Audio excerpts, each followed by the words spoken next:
এটা কিন্তু বাড়ি না বলে হয়, যতটা দেখতে কিন্তু বাদ থেকে সুন্দর তার থেকে কিন্তু ভেতরটা আরো বেশি সুন্দর।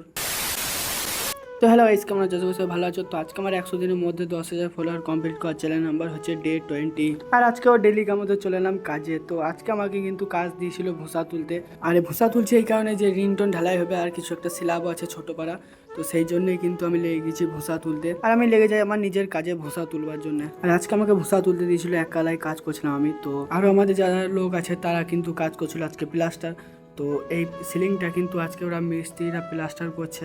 আর এইভাবে কিছুক্ষণ কাজ করার পর আমাদের চলে আসে চা। তো আজকে আমরা কাজ করছিলাম সবাই মোট 12 জনা। তো আমি কিন্তু চা গেলে সবাইকে দিতে লাগে, আর চা খাওয়া কমপ্লিট হয়ে গেলে আবার আমি যেতে লাগি আমার নিজের কাজে।